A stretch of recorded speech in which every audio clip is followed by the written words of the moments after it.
So welcome everybody to the first in our series of web conferencing sessions. The series is called Effective Synchronous Web Conferencing. I'm Sam Anneman in the Center for Teaching and Learning, and I'll be the host today, your host today. But before we actually get started, and while I'm going through this particular slide, could everyone just type in your, tell us what department you're in and where you're logging in from today. So your department and where you're logging in from today. And then I will just remind you that if you have any sound problems, to click on the audio button. It's usually right above the chat panel. If you need to leave the session temporarily, in the emoticon menu, there's a coffee cup. So if you would click on that to let us know that you've stepped out. And then if you have any other technical issues during the session, I would highly recommend that you use WebEx support. And that number is 866-229-3239, and they will be very happy to help you. And so finally, if you have any questions, you can either raise your hand to ask the question, or you can type it into chat, and we will be monitoring the chat for questions as we go along. So if you want to ask a question, raise your hand, and then you can use the chat at any time to type in any comments or questions. If you don't have a microphone especially, please use the chat. The session is being recorded, and we will send and post a link to the recording in the next couple of days. So I want to introduce our presenter today, Dr. Bobby Hobgood, who is the director of the Language Resource Center in the Department of Languages and Cultural Studies. In his role, he supports the use of technology by both faculty and students in the study of languages and world cultures. He also serves as an adjunct professor in the College of Education, where he teaches advanced foreign language methods online. So please join me in welcoming Bobby Hobgood.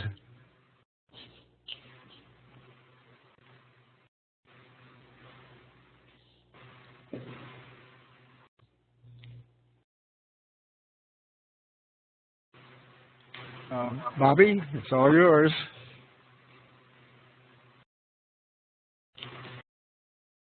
One second, Sam.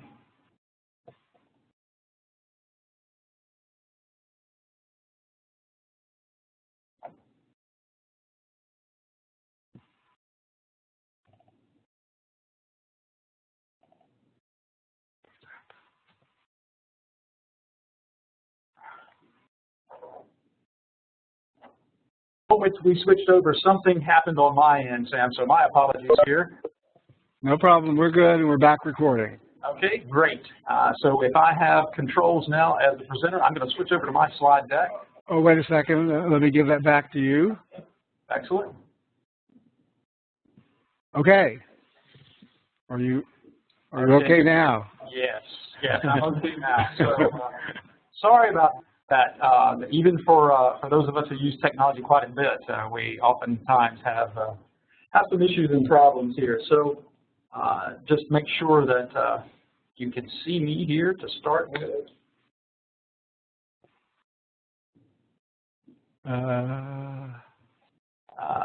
I've got my video going, Sam. What am I missing here? There we go. You're good. You're coming through now. Okay, so hello. I always like to start my sessions by letting participants see my face. I think it can go a long way in terms of bridging that connection between where you are, wherever that is in the world, and where I am. So you can associate at least a face with a voice. So today I want to talk to you about something that's very important to me, having sat through so many different, well, I'm going to call them web experiences, not web conferences, but web experiences, and I'll elaborate on that in just a moment. But out of my frustration, I wanted to really focus on how to engage participants in a web conference. So I won't go much into detail here on this slide. Sam's already told you a little bit about me. So in the interest of time, here's our session overview. This is it. So take a quick look. That's all we're going to talk about today. Okay, no, seriously. We're going to focus on the following things today. First, why web conferences, and highlighting the distinction between a web conference and a webinar. Secondly, I want to share with you throughout our time this afternoon some design considerations as you are planning to engage participants in a web conference. And that leads, not surprisingly, to the third target for our session this afternoon, the concept of engagement. You know, how do we make sure that our participants aren't somewhere making a sandwich, talking on their phone somewhere else, they've left, they completely checked out, and then they're coming back just before the session ends. And finally, I want to share with you some pre, during, and post considerations. So with that being said, my disclaimer for our session today is that this is not a session about using the tool per se, i.e. the ins and outs of WebEx. That's a whole different workshop that Sam can tell you about if you're interested, but rather today we're focusing our attention on engaging participants in a web conference. So with that being said, I'm going to stop my video now and we're going to get going with this activity where I'll ask you in the chat window to just type, what's your favorite place in the world? It can be any place in the world, but I would ask you to, in the chat window, and that chat window is located down at the bottom right of the interface. You see I just provided a pointer for you. So go ahead and type, what's your favorite place in all the world? Okay, see Monica is a fan of Barcelona. Monica, I love Barcelona as well. Sam is an Ocracoke guy. Mike likes northern Michigan. Tianran, Half Moon, that's your favorite place, Half Moon. Melanie loves the Chesapeake Bay, so do I, Melanie. And oh, Valerie, you'd have to remind us Hawaii. Absolutely, yeah, one of my favorite places as well. Can I just jump in here for a minute? When you're typing in the chat, would you make sure that your send to is set to all participants so that we can all see it publicly in the chat? Thanks. Including the presenter.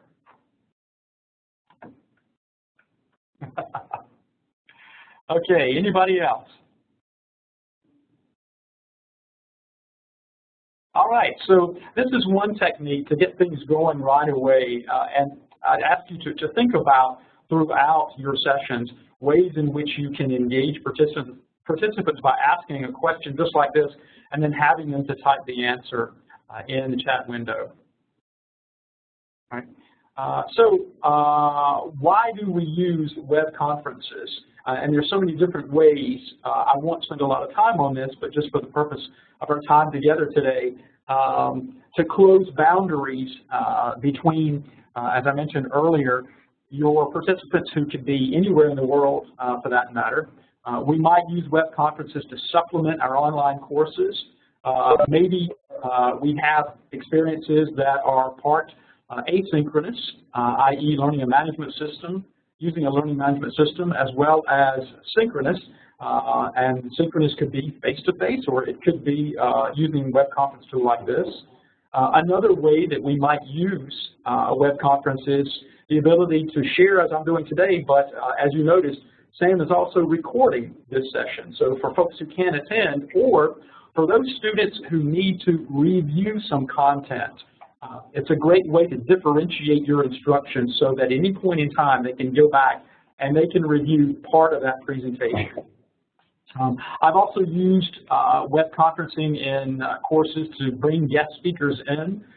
So when your budget, like mine, if your budget is anything like mine, very, very minimal, you probably can't really afford to fly someone in from halfway around the world, but you certainly could if they had a good internet connection, bring them in via a web conference. So just a couple of ways in which we use web conferencing, and there are so many different platforms and tools today. Being here at UNC Charlotte, we are very fortunate to have access to WebEx, and I'd love to see with a check mark or an X, if you would, using the polling tools that appear at the top of the window, would you give us a check mark if you've used WebEx before? Click on the check mark that appears, the green check mark that appears at the top of the chat window, and then an X if you have not. So I'm seeing here we've got certainly Sam, Brett, Mike, Monica, Valerie have used WebEx before. Daniela, how about you? Have you used WebEx before? No. No? Okay. Okay, she is not. Great. So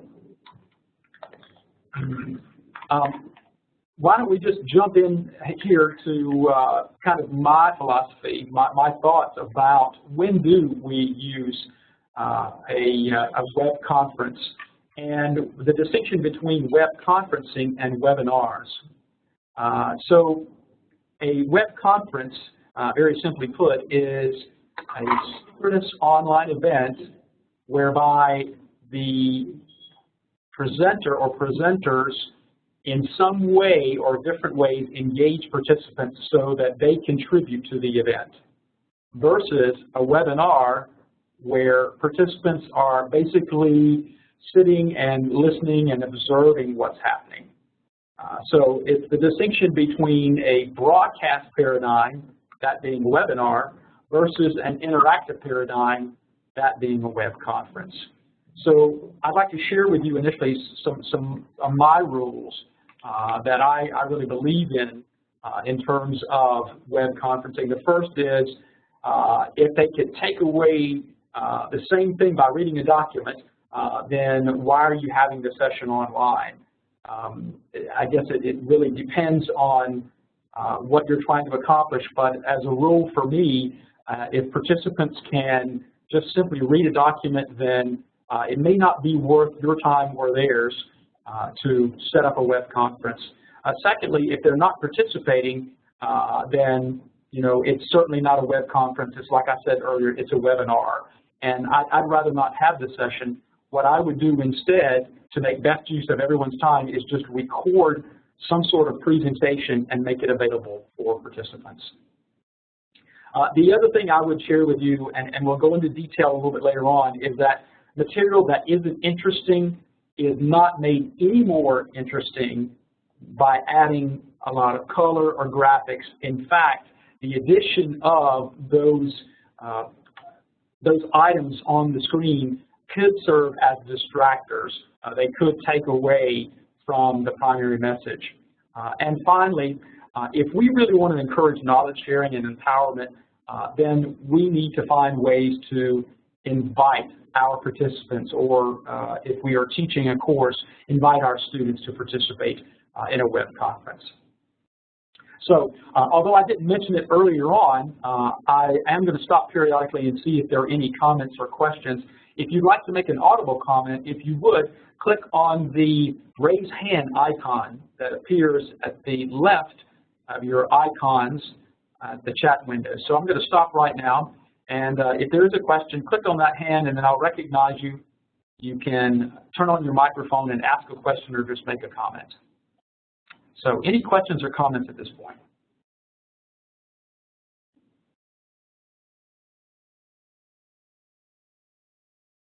Okay. Well, let's put some of these ideas into practice. And here is a slide. I want you to take a moment just to read this slide, to look around carefully. And at first glance, you might think, well, there's really nothing that special about this slide. I've probably seen this slide 1,000 times over.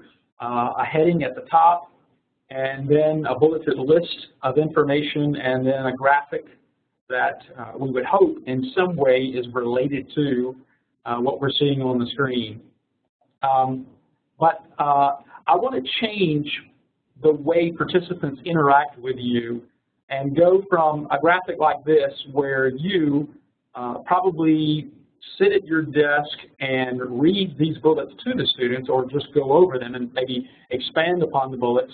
I want to show you a way that you might engage participants. So to do so, I'm going to ask you, you're going to be using one of the whiteboard tools at the top of the interface. And that whiteboard tool is the text tool. It's your second tool there, it's the letter T. So if you just click on that, then you'll be able to click on the whiteboard, type, and then click anywhere else on the whiteboard to publish what you typed. So here's an example where we took that slide from earlier with a lot of bullet points that you might typically read to students. And so rather than doing that, maybe you might ask your students or participants the question, why is health literacy important? And so then they would use the text tool here at the top, and they would click at the appropriate place on the slide and provide their answer. So I'm going to ask you all if you want to just try that right now, and there are no wrong answers this afternoon. You can type anything for that matter, but just try clicking on the slide somewhere and typing something and then clicking anywhere else on the slide to register your answer.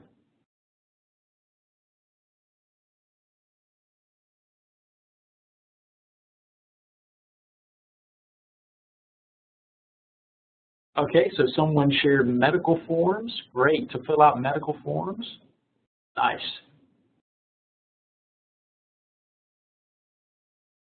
Don't be afraid. You can just type anywhere you want to. Right now, this is you're given free rein to make mistakes and just totally mess up the slide as you wish.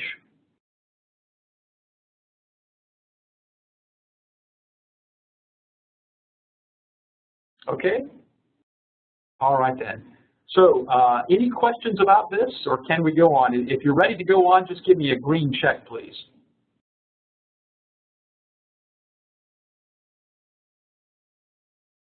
All right, fantastic. Okay.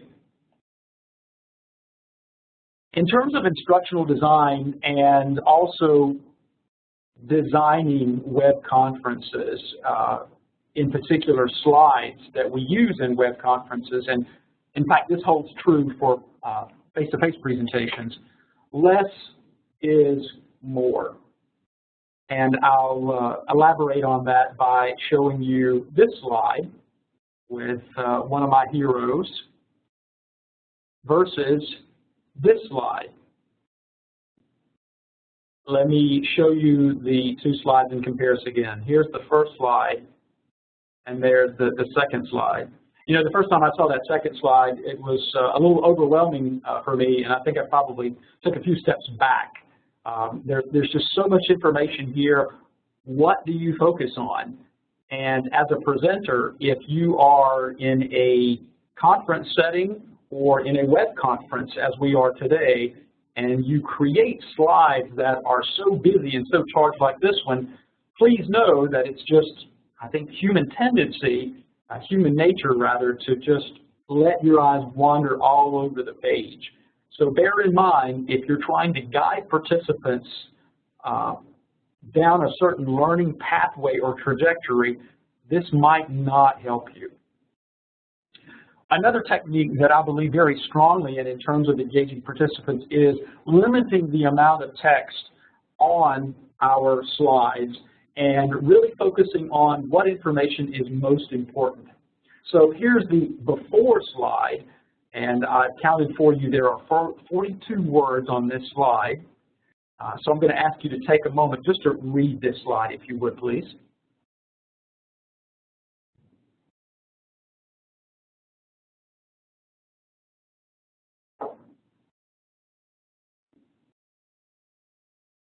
Okay. Give me a smiley face when you finished reading.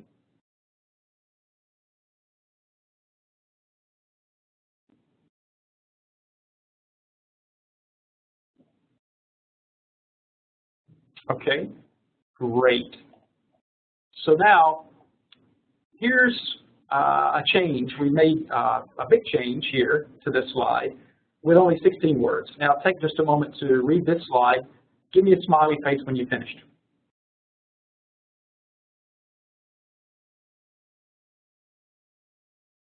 Okay, so great. So you see the difference there. I'll go back and show you. There's the before, and here is the after.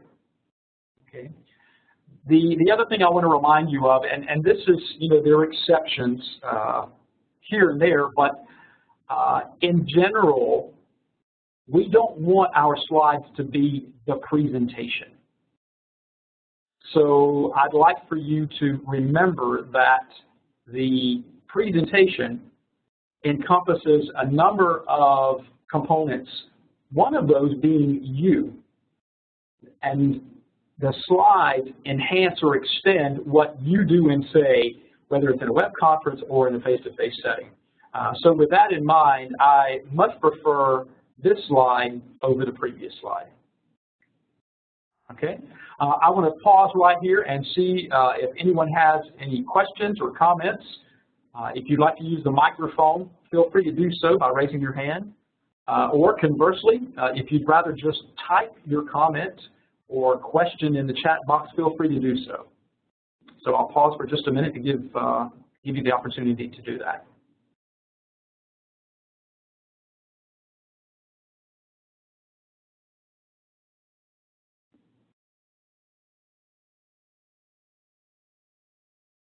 Okay, then let's move on. And this this question is one of my pet peeves, but I have to be careful because on occasion I fall into this trap, and that is the use of bulleted or numbered list. So I'm going to ask you to think about how you use bulleted or numbered lists when you are presenting, when you are engaging participants in a web conference. So here's a list of educational uses for blogs and wikis. And again, this is a slide that we've all seen in some configuration at some point or another. But you might think about presenting information in a different way. Here's a twist on that. I'm not saying that I really prefer this over the previous one because I've become accustomed to looking at things in lists, but in a web conference setting, there might be a really interesting way to use tools like this pointer tool here, or perhaps the pencil tool that allow me as the presenter the opportunity of drawing attention to a number of items in a list. So my point here is they don't necessarily have to be in a bulleted list. Here's another example of how we've become so acculturated to the use of lists, whether they're bulleted or numbered. Here's a list of new user computer setup, and I see somebody's playing around with their with their tools. And so I'm going to ask you to take just a moment and just read this slide, get a sense of what this slide is communicating.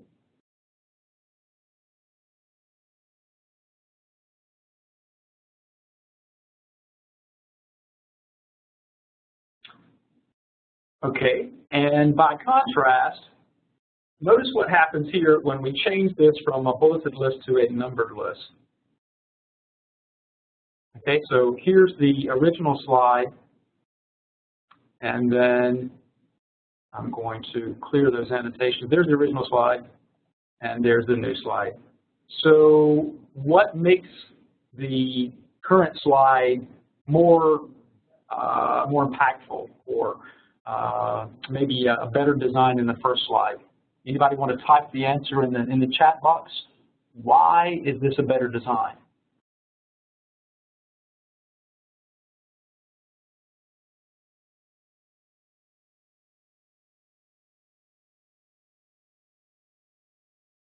Okay, so Monica said steps. Brett says makes it like in an order to-do list.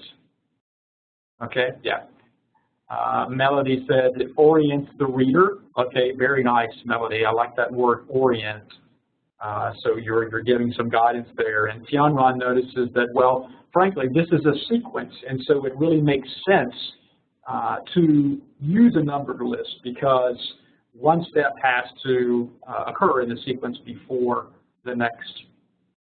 Contrast those two slides with this slide. So still about new user computer setup, but we made a significant change to this slide.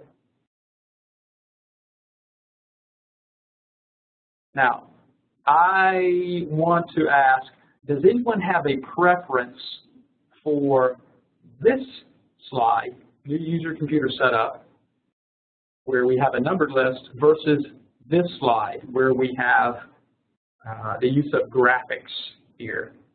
Does anyone prefer the previous slide? Monica says she likes the graphics. Brett likes the diagram flow. Valerie also agrees with graphics. Okay, any other thoughts? Tion, Ron, graphics as well. Yeah, absolutely. Now, I want to draw your attention to something else that I'm doing here to engage participants of the web conference. I'm asking you to provide very simple answers here, just give your opinion, because it does a couple of things. Number one, it brings you into the web conference. Number two, gives me the opportunity to use your name. And I want you to think about how you feel when I call your name. So when the presenter, whether you can see that person or not, calls your name, right away, boom, you perk up, you're paying attention. So that's another technique that you can use throughout the presentation, is being able to use your participants' names. Here's another example of how we can engage participants. If we saw a series of slides like this one, we probably suffer from eye strain after a certain point in the presentation. So instead of this design, take just a moment to read that if you haven't read it already.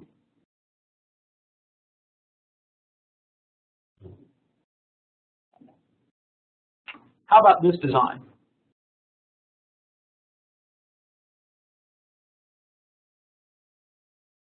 Yeah, so Monica says much more dynamic. What are some other observations or thoughts? The difference between this slide and that slide?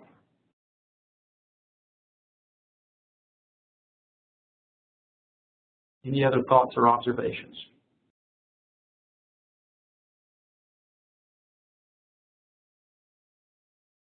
Brett says much more visually appealing.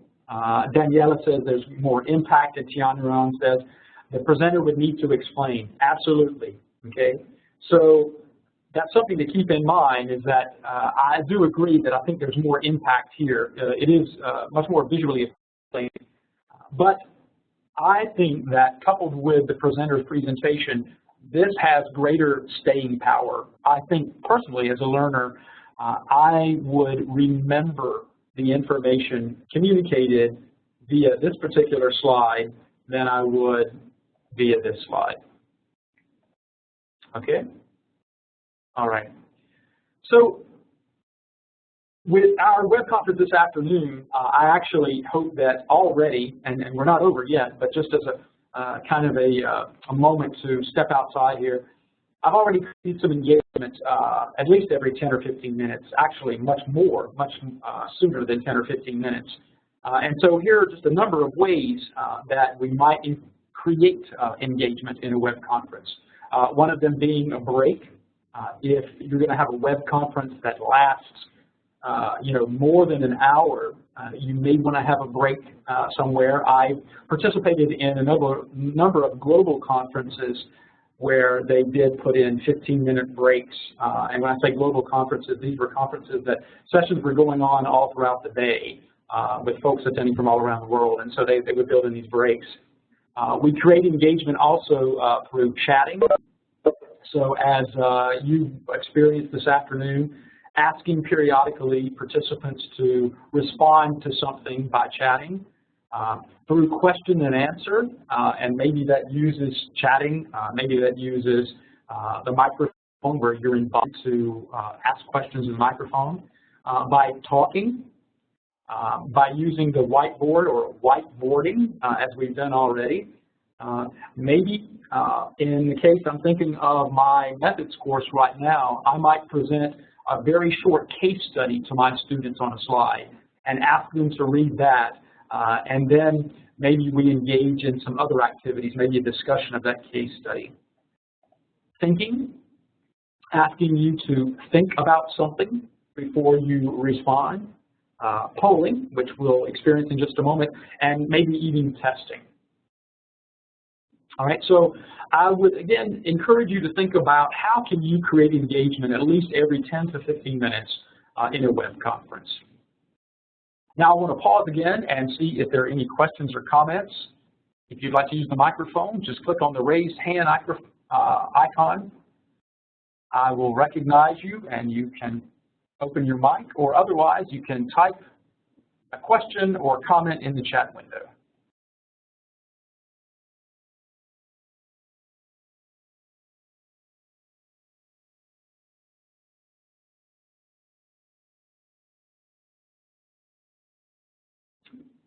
Okay, so I see Brett. Brett, do you have your hand raised? Would you like to ask a question or make a comment? Go ahead.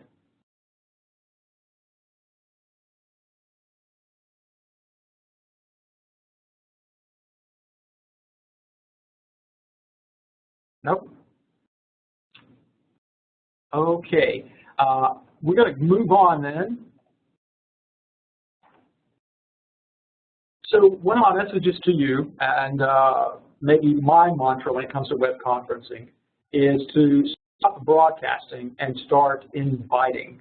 Remember, I used the word broadcast earlier when I talked about a webinar as being a broadcast in contrast to a web conference where you, as the presenter, invite participants into the experience. So think about how you can use what students already know, and frankly this is just good teaching, connecting to our students' prior knowledge. Have them work to access their own knowledge, so maybe create some activities whereby you pull that information out. And then I have to take credit for this quote back in 1996. It stuck with me when I said, "Telling ain't teaching." I think far too often we believe if we convene a group of folks and we just talk at them that we are teaching them something, and I guess I have a very different perspective on that, and I feel like teaching goes beyond simply talking at participants, whether they be students or participants in a web conference like this one. So with what you've learned thus far, I'm going to give you a quiz. Okay, so remember, one of the ways we engage participants or students in a web conference is to quiz or test them. So this is an opportunity for you to apply what you've learned to the following slide. So here's the slide. So imagine that we're conducting a home visit safety, and we have this slide, don't. Okay, and then the 3 bullets: wear heels, talk on a cell phone, carry purse or bag. So either using your microphone or in the chat window, how would you improve this slide? What might we do to improve this slide to engage participants? Again, you can use the chat, or if you want to use your microphone, just click on the hand icon to be recognized. How could we improve this slide to engage participants?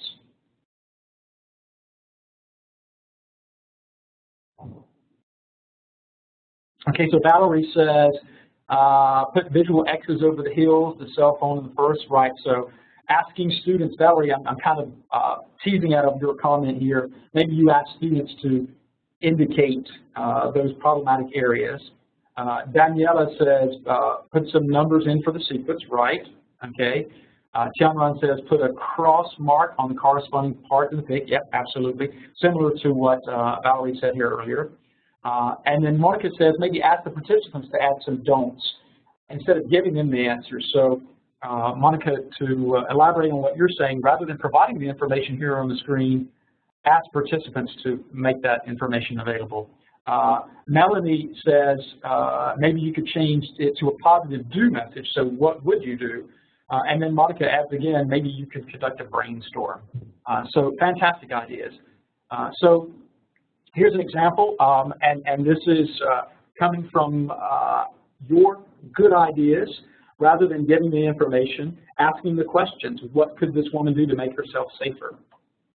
Okay, so right away we create an opportunity. And then this is one that a number of you came up with. Use your pointer tool to indicate possible trouble spots.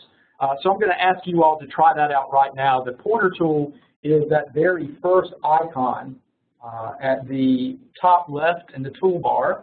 So if you click on it, you'll notice that your cursor becomes an arrow, and so then you can use that to point to those problematic areas. So yeah, absolutely. What's really nice here in WebEx is that your names are attached to those pointers, so this is a great visual way for me as an instructor to get some formative feedback. So if we think about web conferencing as an opportunity to check for understanding with our participants, the fact that we can see names here, I get some feedback visually on how many participants point out a particular area versus pointing out another area. If there was just one right answer, then this would be very useful, because if 90% of you pointed to a place that was not the correct answer, then that would give me some feedback in the moment to say, hey, I need to elaborate on this point because my participants just aren't getting it yet. All right. Here's another way to engage participants and give participants the opportunity to share more than just a single word or a click. Given that we're talking about major challenges of web conferencing today, I'm going to divide you into teams according to your birth month. So January, February, March, April, May, June, top right corner, bottom left corner, July, August, September, and then bottom right corner, October, November, December. I hope I got all the mess there. Yeah. So using the text tool, I'm going to ask you, given the question, what are the major challenges of web conferencing?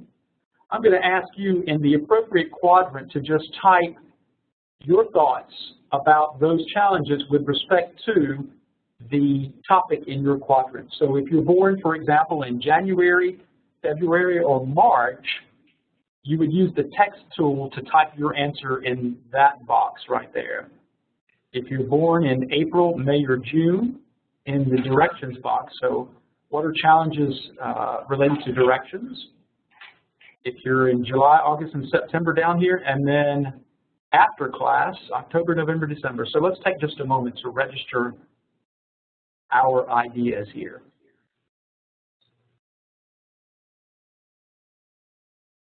Welcome, Patty. Glad to see you joining us this afternoon, and Ophelia as well.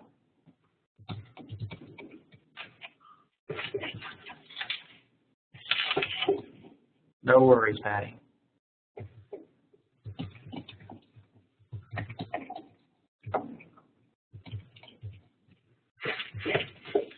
Yeah, so we're getting some good ideas here. One of the challenges is difficult to see if students are paying attention. Getting participant feedback is a challenge.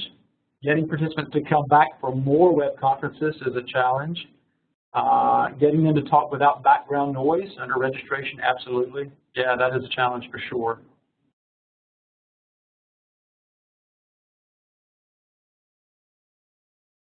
Follow-up, attention, yeah. Absolutely, absolutely. Okay, so this is one technique I like to use to solicit student feedback, open-ended feedback. Now let's move on to another strategy that I mentioned earlier, and that is the use of polling. And just want to give you a sense of how the polling tool works in WebEx if you haven't used it before. And so my question to you today is about technology integration versus technology use. And in just a moment, I'm going to launch a poll for you.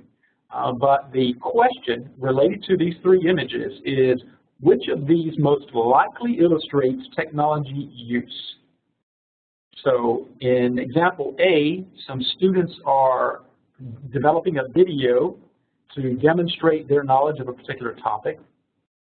Example B, a young lady is listening to some music via a smartphone. And example C, we've got two young men who are using GPS feature of their device to participate in a geocaching activity. All right, so I'm going to open this poll now and ask you to choose the correct answer. Which of these most likely illustrates technology use?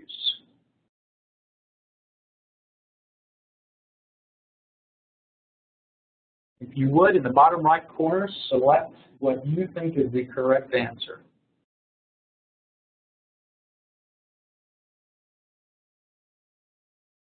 I'm going to wait. I've got 3 folks who've answered here. I'm going to give you 10 more seconds to answer, and then I'm going to close the poll.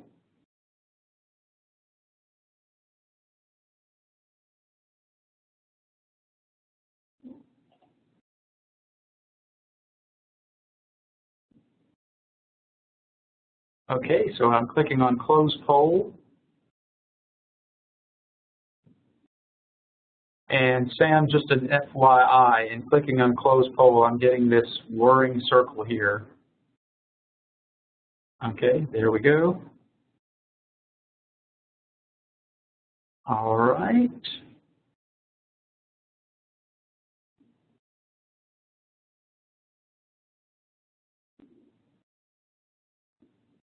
Sam, can you hear me? Hello?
Okay, and I'm back. Again, I had a technology glitch that locked me up here.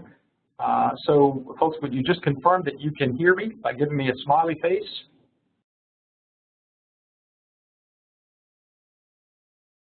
Okay, all right, great. Sorry about that. All right, so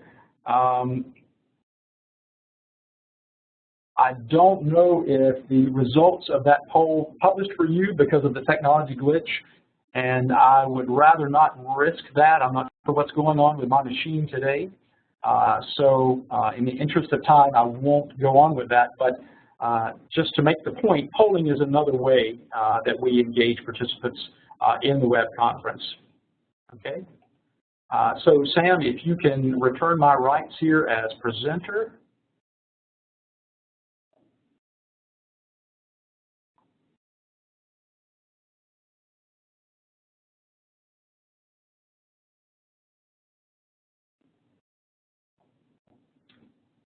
I'm waiting, Sam, if you're there, if you can hear me, just switch over those rights as presenter.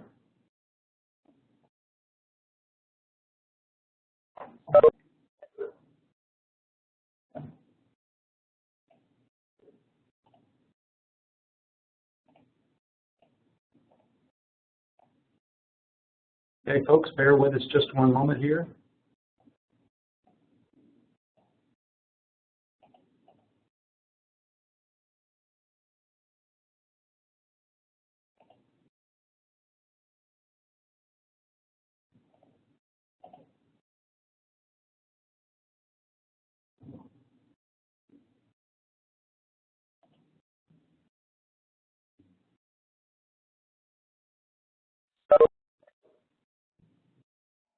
Oh, Sam, you there?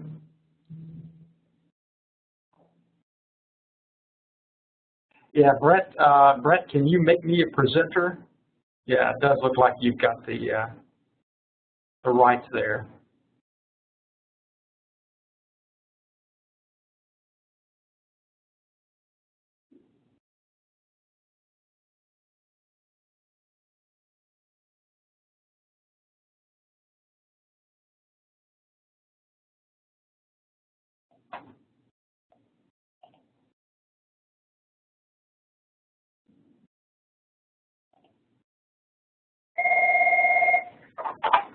Hello, Sam. Yeah, I came back in. Brett is here, and it looks like Brett's got the host or the presenter rights.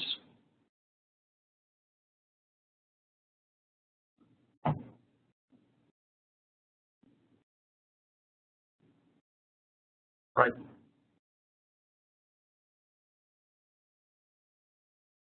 Yeah, it does. Yeah, yeah. Okay. Gotcha, gotcha. All right. Well, Brett looks like he's got access. Brett, if you see the navigation, the slide navigation at the top, can you click on the next page? So they can hear me because Patty responded in the chat window. And it looks like in the chat participants window, Brett has control. There's that icon. It looks like it's still recording. Yeah, absolutely.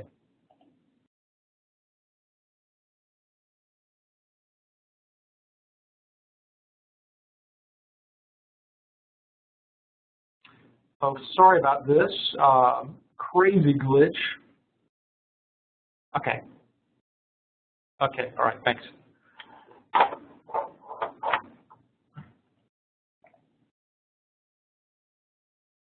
So Brett, don't know if not sure if you've got access to give it over to Brett. Still trying to figure this out, but don't want to keep you folks any longer. Sam just called me, as you heard, and he said that the polling feature he's seen it cause issues in the past. So unfortunately, he's going to try to come back in, but the screen locked up as well.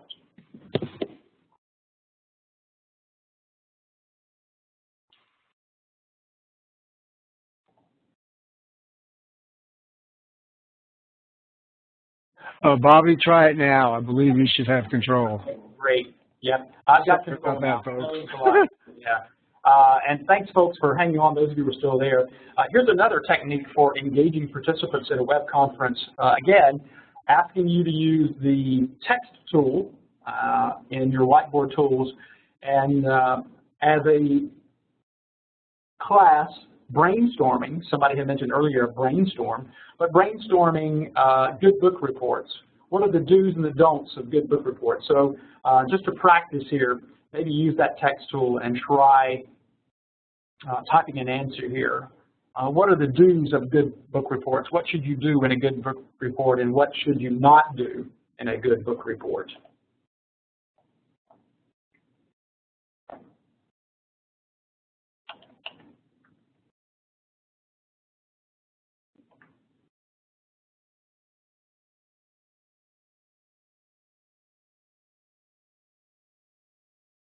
Proper citations, read book. Oh yeah, that helps always.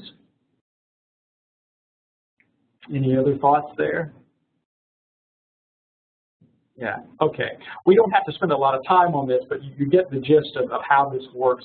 Of inviting participants in a brainstorm like this. Of course, obviously I created in advance this slide as a template, but the nice thing is that you can create a template like this and use it over and over again. So I want to go on here and with some closing remarks and an example. In terms of better design, here are some suggestions, 5 to be precise, that you might start with right away to engage participants as you're designing your presentation. So engaging participants at a web conference actually begins before the web conference when you design what's going to happen. I like to think of it as orchestrating the interactivity that's going to take place. First of all, Stay away from templates with a lot of backgrounds on them.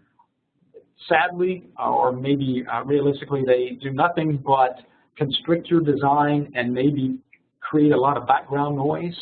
I would encourage you to use photos instead of clip art. Photos certainly are much more engaging than clip art images. Not that there's anything wrong with those, but photos just add a little more authenticity to the conversation. In terms of sources for photos, here's another use of the chat window. I would recommend that you try search.creativecommons.org, and I just put that, let me make that available to everyone. Search.creativecommons.org is a great web search engine that searches a number of repositories, but with the lens of Creative Commons licensing, so you could get some nice images that you could use. I would encourage you to think about the use of white space as a way of drawing attention to important information, whether it's an image, maybe a graphic, a diagram, or text. And then one of my favorite expressions is bullets kill. So never should we see 10, 15 bullet points on a slide. Sadly, we have been conditioned via templates like this, via one of our favorite multimedia presentation tools, but it results in what I call cognitive genocide. So I would encourage you to kind of stay away from those templates. Here are a couple more examples to end up the day. You might ask a question like this one here, and then you could number each of these boxes and assign each student or participant a number and ask them to type their answers in those boxes. They might do so, and it would end up looking like this. So the information is nicely organized. So that's another way to engage participants to get some information going. And then I love this activity where there is some sort of continuum or maybe even a Likert scale. In this case, the question is, to what extent do you use social media? Social media being things like Facebook, Twitter, Snapchat, and so on. So I would ask participants here to use the pointer tool again at the top of the page. And if we wanted to do this anonymously, you'll notice that you have, well, actually you can't do it anonymously. You just click on that tool and it gives you the arrow. So I would ask you now to what extent you use social media. So I'm going to use my student login here and give my response. But this is a great way to poll students, so kind of a twist on polling. And visually, I think it offers quite a bit, particularly if we're going from less to greater, as is the case here. I don't get social media at all to I engage and create the content of discussion. This is a nice technique that I enjoy. So that brings us to the end of our session today. I appreciate those of you staying with us through the technical glitches we had today. Sam and I will have to collaborate and put our heads together on what happened. But I'd like to pause now before we end and turn it over to Sam and see if there are any questions or comments. Feel free to either use your microphone or to use the chat window.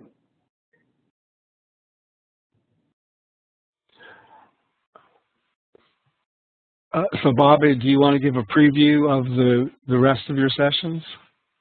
Sure, I can absolutely do that while folks are thinking about any questions they may have or comments.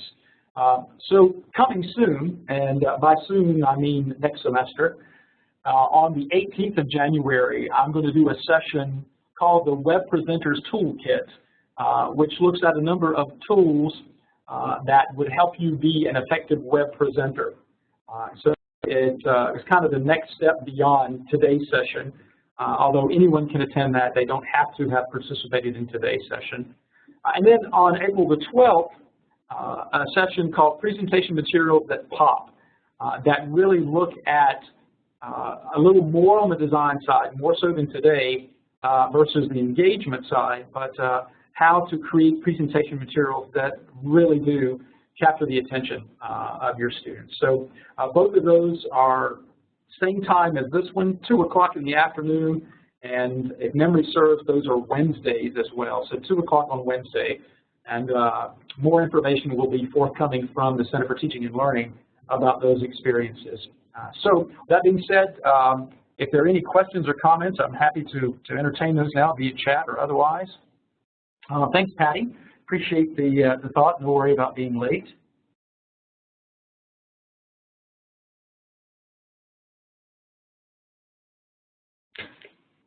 If nothing else, Sam, I'll just turn it back over to you and say a big thank you to Sam and the Center for Teaching and Learning and to you all for making this an engaging and interactive session. Thank you.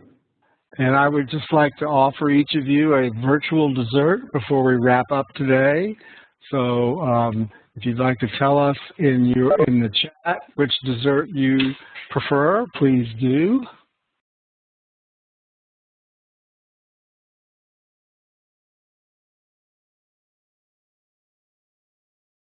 And again, just to thank you all for attending, and we hope to see you at a future session. So thanks again.